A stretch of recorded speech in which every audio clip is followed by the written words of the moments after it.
Free who? Don't check them all. Free who? A16, I call you. Slime shit going on around here. Medics. Me your ass better jump off the medics.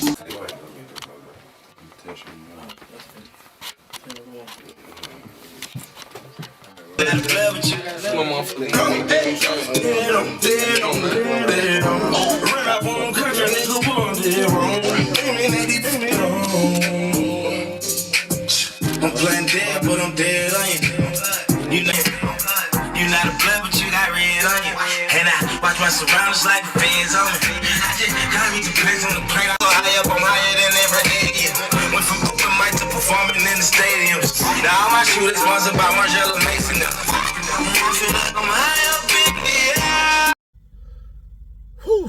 All right, man. This about to get a little interesting. Check this out. Inside this barbershop ended the life of 26-year-old Donovan Thomas and left two others. Shout out ATL Uncut, man. Straight up, man. Salute Hey to man, you, why big with you. I am losing? Can you turn that up a little bit? Overly tough.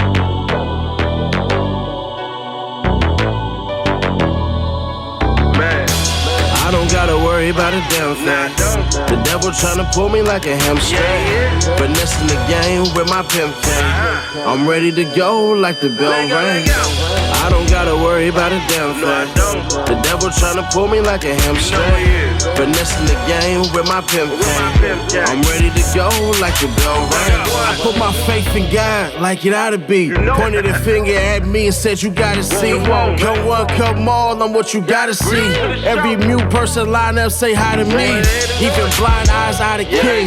Put my stake in the ground, explore it. My odyssey, success leave clues. I gotta copy things. If you get in the way, then it's a slaughter scene. I've grown more selfish, I can't help it. Introverted, my heart 6 Kelvin, well lit. But play the game green lit, lifelong Celtic. Hard exterior, simulated shellfish. Prosecution in the YSL case has filed a motion outlining some of the anticipated testimony from Donovan Thomas Sr. He will testify that his son Peanut told him about a potential conflict growing between Rich Homie Quan, Birdman, and Young Thug. Peanut was concerned that Quan would leave his label to sign the Rich Gang, Birdman, so he tried to prevent that from happening. Supposedly, this is the state's theory for the motive of Nuts' murder.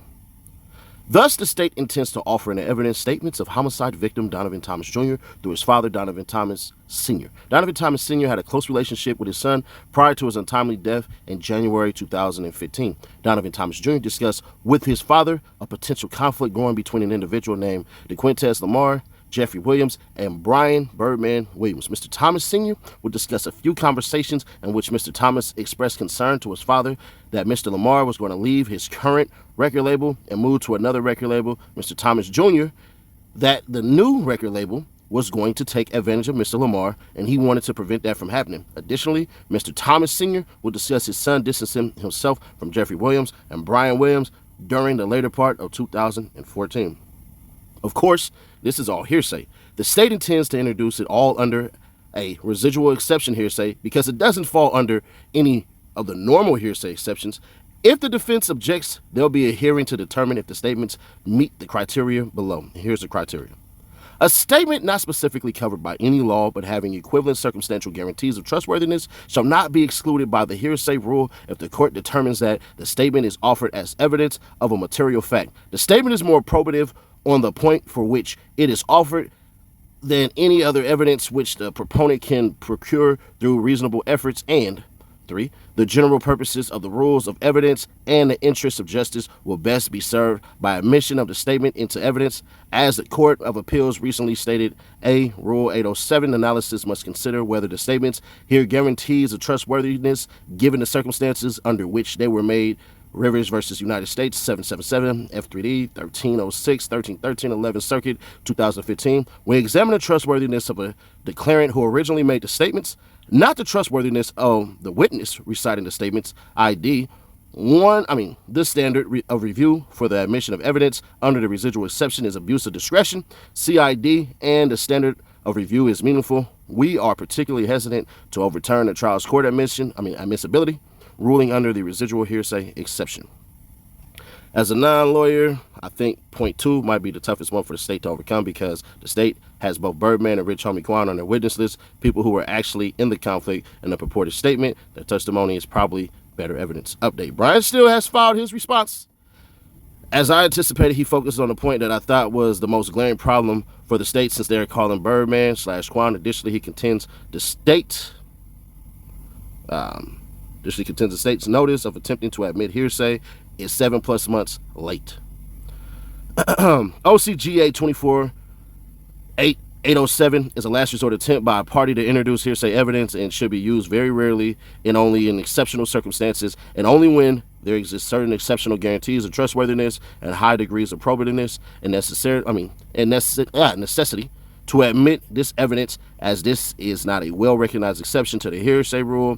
See Carter versus State 315 GA. We ain't doing all that. In order to satisfy the notice requirement, the prosecution was required to provide this notice not even several months in the trial, not during the time that this supposed hearsay statement is relevant, but before the trial. This was not done and hence is fatal to the admission of this evidence. See OCGA 24-807 requires, among other portions of the test, that the hearsay statement is more probative on the point for which it is offered than any other evidence which the proponent, in this case the prosecution, can procure through reasonable efforts. In its late filed notice, the prosecution explains that Mr. Thomas Sr. supposedly discussed with his son, Mr. Thomas Jr., hereinafter the deceased, a potential conflict going between an individual named DeQuintes Lamar Jeffrey Williams and Brian Birdman Williams, that the deceased expressed concern to his father that Mr. Lamar was going to leave his current record label and move to another record label. The deceased thought that the new record label was going to take advantage of Mr. Lamar, and the deceased wanted to prevent that from happening. These targeted alleged conversations between the deceased and Mr. Thomas Sr. are all information that the prosecution can attempt to procure through reasonable efforts by calling as witness Mr. DeQuintes Lamar as well as Mr. Brian Williams, who are both named on the state's witness list. Hence, the prosecution fails this additional element of OCGA 24-807 test. Now, here's one of the things that was said that was glaring to me.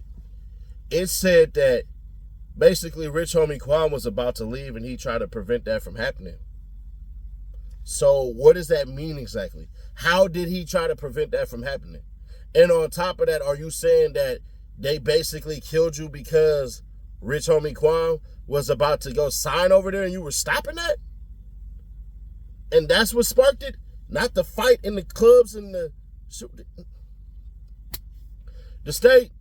I ain't gonna hold you. If y'all had all this evidence before, why didn't y'all just drop the M charges on basically Birdman, Young Thug, and his accomplices just to see if y'all can get it to stick? They're trying to introduce it through RICO because they want to go ahead and get to the mindset of the jurors to say, see how violent these people are? They'll even kill you if you don't want to sign to their record label. Check this out. Whoop-de-doo. So when I'm listening and I'm reading, I'm thinking to myself, yeah, it's been 7 months we've been doing this. Nigga, why didn't y'all talk about this before? The judge cannot rule in the favor of them because not only is it bad timing, it's self-serving. It's self-serving. Think about it this way. Imagine if I sat up there and I said, man, you know what, man? I think this person gonna end up getting over on me, bro. But all of a sudden, down the line, something happened to me.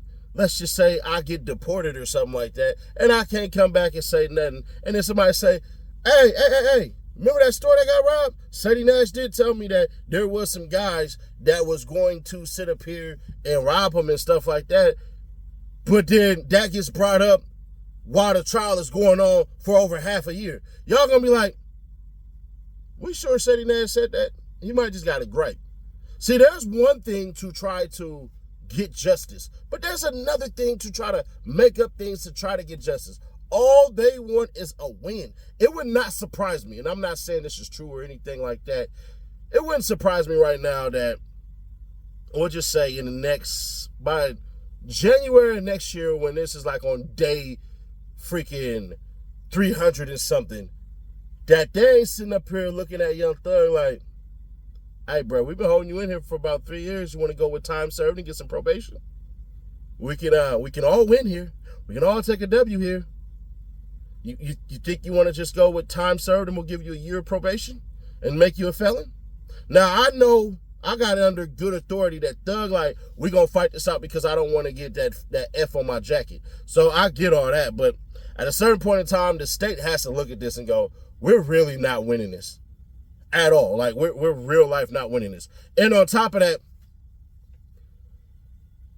Rich Homie Quan wasn't going to sign the Birdman anyways. Rich Homie Quan out of his mouth literally said, I can't think it because, the Up There podcast that just dropped last week, Rich Homie Quan literally said out of his mouth, man, I signed with I didn't even sign with Rich Gang, but everything was going to Rich Gang.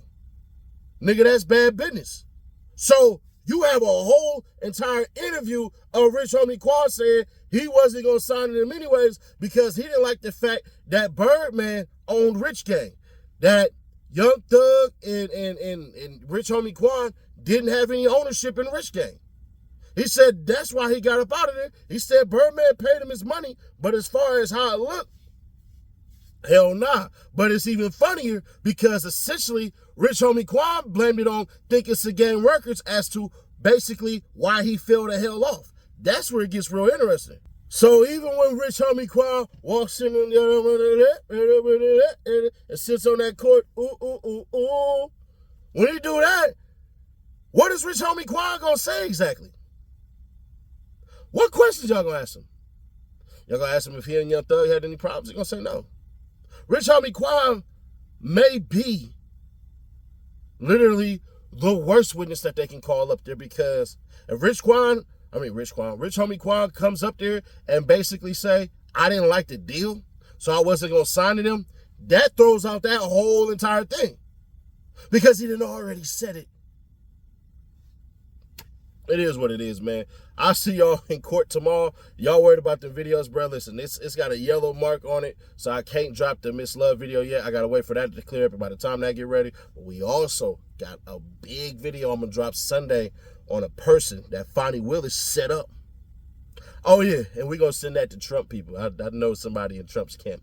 Can't tell y'all who it is, but we're going to send that video over there, too. We might, strike fear. We might make it go up over here. We might get a free man. We might get an innocent man free from prison who's been sitting down for over a decade. I put it all on y'all, man. So shout out to y'all for having people like that reach out to me because without y'all, none of this shit exists. So when we say the visionaries, when I say we ain't no gang, we ain't no fans, we ain't none of that, I'm one of y'all. It's y'all the people, bro. We had 172K. We 28K away from that $1,000 giveaway. So if you want to be a participant and getting some free money, man, hit that subscribe button today, and I'll catch you on the next one.